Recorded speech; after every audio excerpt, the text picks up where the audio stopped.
आपके माध्यम से एक महत्वपूर्ण विषय सदन के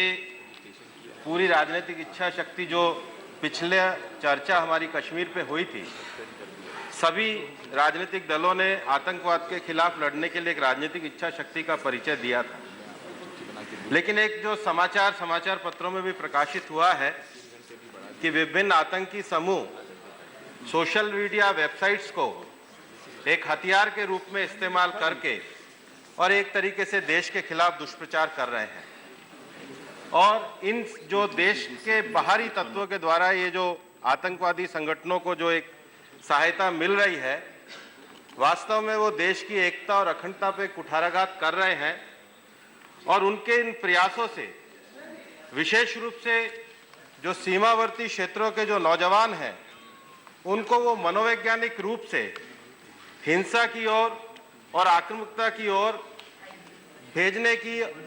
कुचेष्टा कर रहे हैं। महोदय, ये एक ऐसा समय है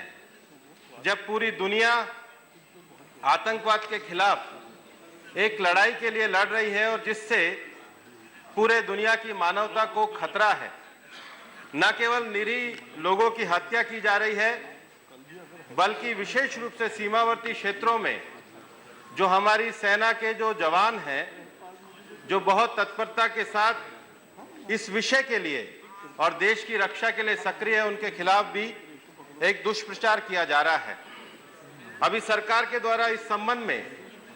काफी अच्छे प्रयास किए गए हैं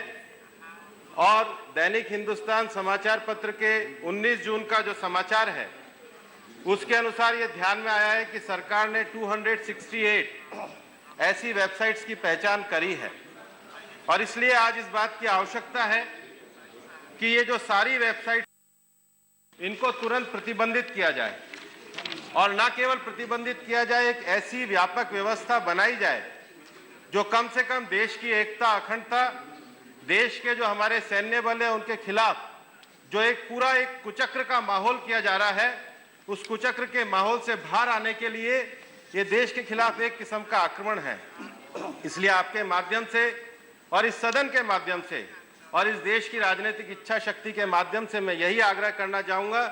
कि सरकार इस विषय में तुरंत जो प्रतिबंध के कदम सरकार के द्वारा इसमें उठाए गए होंगे और जो सरकार के द्वारा किया गया कार्य उसमें देश का सभी राजनीतिक मत जुड़े, ताकि देश की एकता और अखंडता के लिए जो हमारे सैन्य बल काम कर रहे हैं और देश की जो सीमा पे जो हमारे नौजवान हैं उनको जो तोड़ने का प्रयास हो रहा है, उसका मुंह तो जवाब हम हिंदुस्तान को देकर के पूरे देश की एकता और अखंडता की रक्षा के लिए सब लोग अपना अभिमत प्रदान करें।